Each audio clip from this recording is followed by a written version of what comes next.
Good morning. This is Brother Dublin sharing a message with you. This morning I'm at the Nightdale Park watching some soccer. It was not my intention to do this particular lesson this way, but I wanted to review our past Wednesday night lesson and also review Sunday because it was on the Prodigal Son. On Wednesday night, I had a stroller, not a stroller, I'm sorry, but a chair that indicated childhood. And on that chair, I had toys. And I also had a chair that was just representing adulthood. And then I had a wheelchair representing multiple things. And the fourth part of the lesson was the prayer room, and we remodeled that. If you have not been in it, then you would do well to go ahead and to check it out. But what I asked the class to do was to break up in groups and decide and then debate and break apart how did the prodigal son become the prodigal son. When I look at these children here, does it look like any of them might be a prodigal son or prodigal daughter? How does one become a prodigal? And asking those questions, the groups did the thing that I love to do. They broke it down. It talked about how they were possibly raised in the home. Then they talked about as an adult and becoming a prodigal when he decided to go out into the world.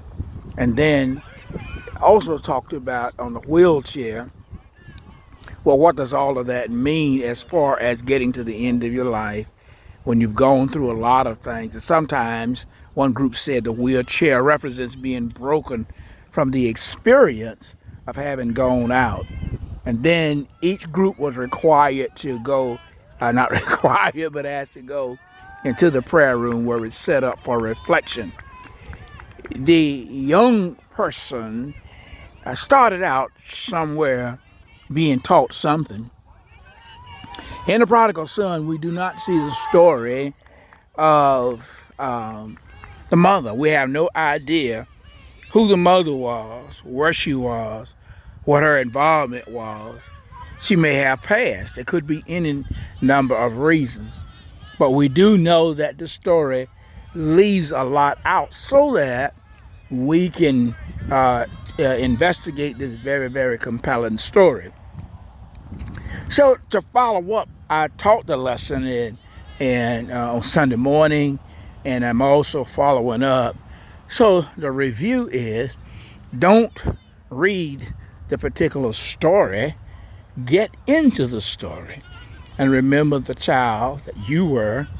It is very, very difficult to raise children today. No matter how rich or poor you are, we are in an environment that challenges our very being, all of our values. Our children are having to develop a set of living skills that we didn't have to have, at least not to that extent. When they were talked about their sexuality in school, first of all, we didn't have to deal with the LGBTQ issues. We didn't have to deal with transgender issues.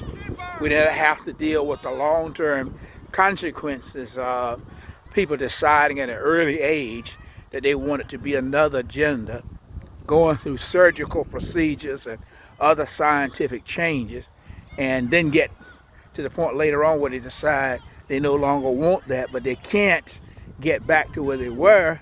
And all of these things are things that are happening to our children. And in this questioning issue, girls have been called tomboys and boys have been called sisters, but they were just men and women who were still developing.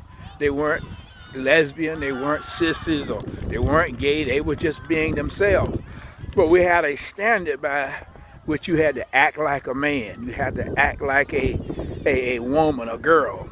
And if you did not fit in the category, you were called different names. That was the struggle that people had to deal with. There's no question about that.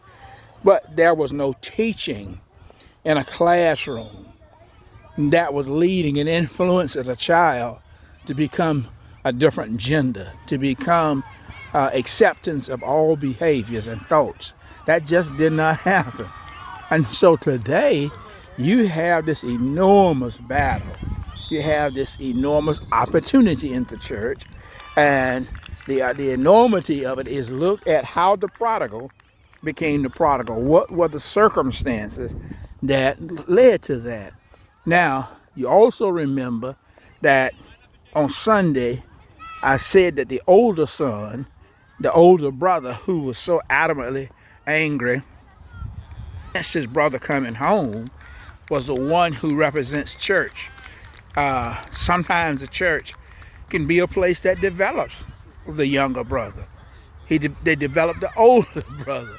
The older brother was doing what was right, but he lost connection. He lost connection to the power of the Father. He wasn't intending to be a person who just didn't care about his brother. He just grew up into whatever he grew up into, and he forgot grace, he forgot mercy, he forgot peace, he forgot forgiveness, he forgot giving another chance.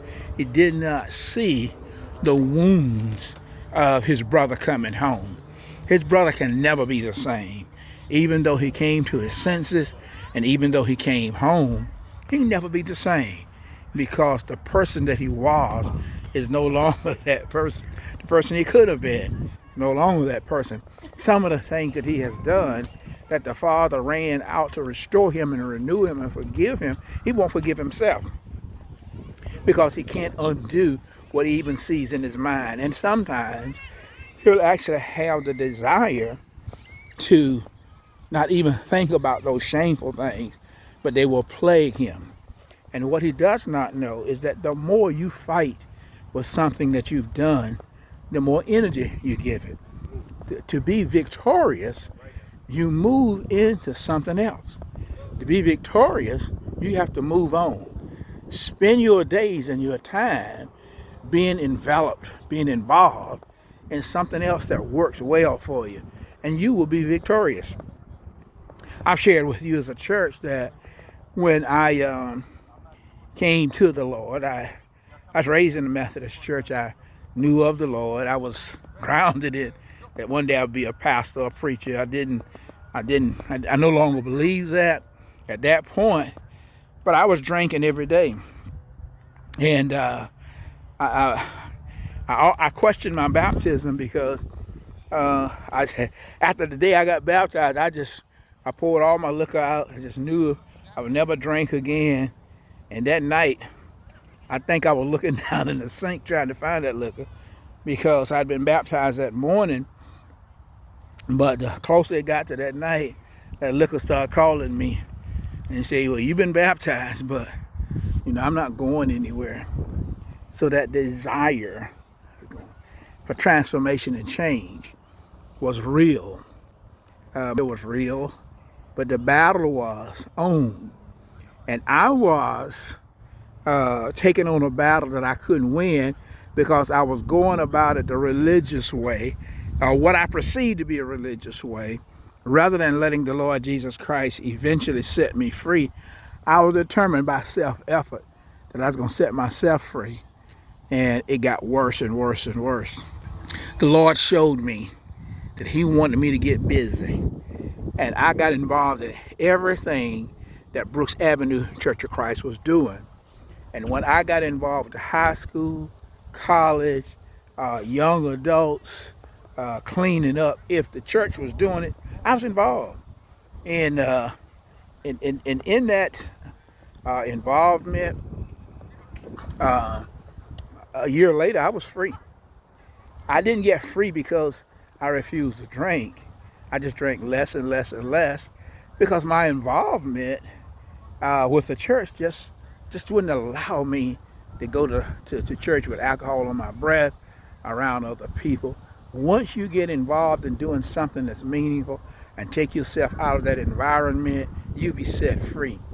I've seen so many people who are broken because they would not leave the environment in which they were most tempted, and it just killed them.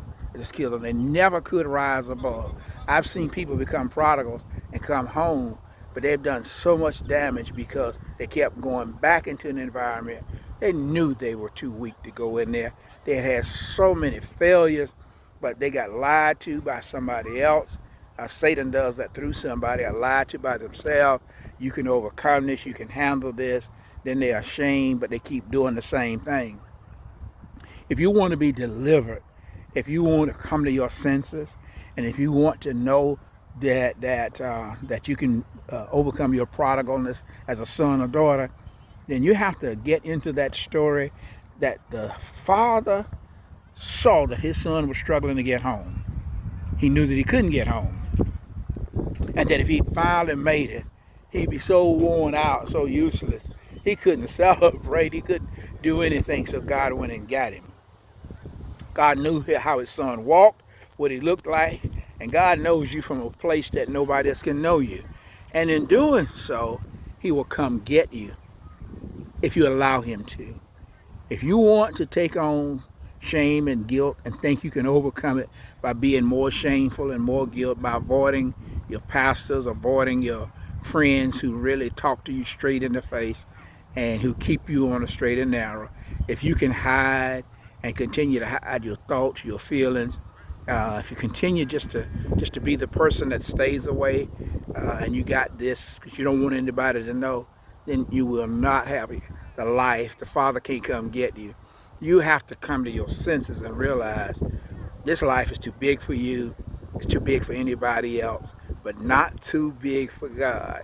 So the essence of the prodigal son is that whatever stage of life you're in, you didn't start out being that way. You were a child. Then you became a teenager. Then you became a young adult. And somewhere in those late teenage years, somewhere in that young adult age, some things jumped on you and jumped in you that you haven't gotten away from. Some things you outgrew them and you decided, that's not me. I don't want to be that anymore. I don't want to talk like that. I certainly don't want to act like that. I've gone through this, and you moved on. But not everybody can move on. And you find yourself 50, 60 years old doing what you did when you were in your 20s, and you'll be ashamed of it. If you come home, God will make you whole. He will celebrate you. He will kill the fattened calf and party with you and let you know that you will always be welcome. The church are going to have people who are going to welcome you. You're going to have some people who are not. They are not matured enough at this point in their relationship with God. We do have judgmental people. We do have some critical people. We have some people who are raising their children now, and they're incredibly critical of everybody else. But let them keep living. Let them just keep living. They're not helpful. They're not trying to be helpful. Let's put our money, our dreams, our hope, and our resources to developing a youth program for all the children who are not prodigal and the ones who are prodigal. But when you ask the church, when you ask the older brother, the older sister to pitch in to make that happen, they won't do it. So God himself has to be the one that comes to get you. And there are those in the church who have pitched in, who will, and they are the ones that will help us develop our youth program, our children, and will help parents who are up against so much today. God is able, his church is able, and it will be only a small group of people. But the question that I have for you today, which one are you? Okay, we're not God. Are we the prodigal? Have you ever been a prodigal? Are you the older brother? Are you the community that would have disowned him? You remember I shared with you that the father had to run out to get his son before the community broke apart, which was a symbol of disowning him. Are you disowning people who try to return? Are you, well, it doesn't matter. You know and God knows. But for those who are going to be useful in God's hand, you know that grace and mercy, and you know you can't do it by self-effort. But even now you're holding on, still running, still hiding, still trying to be to yourself. And you're just going to suffer mightily. You're going to suffer now more than ever before because you know better. But if you want to come home, God has accepted you, will continue to accept you. You just need to get involved at the church, and you need to tell yourself, I am not going into these situations where I know I'm losing ground. And you have to step outside of your situation and see yourself doing and being a person that takes away your dignity, the dignity of Christ, your dignity as a man, your dignity as a woman, and do the things and become the person that God has called you to. Holiness is what he gave you at baptism. And so you and I must recognize he sees us holy, wants us to be holy, wants us to be like him. That doesn't mean something that's unreachable. In fact, God himself is the one that makes it happen. You can't. But you cannot play around. You cannot stay in those particular areas of your life. And you just absolutely cannot be a person who's hung up in the self-righteousness, because all of those things will destroy your relationship with God. So whatever the story is and however you see it, look at the prodigal son, see yourself in there at some place, but above all, yield to the God of our salvation. Take very seriously the Lordship of Jesus Christ and his willingness to make you whole. God bless you, Brother Michael L. Dublin, Sr., pastor of South Central Church of Christ in Raleigh, North Carolina. A man, a brother on a journey, still trying to find his way, still hoping to one day hear God say, well done, thy good and faithful servant. Because I looked at people and I loved them, I cared about them, and I gave them the best that I had, and there was no guile or deceit found in me. Michael L. Dublin, Sr., October the 8th, 2022.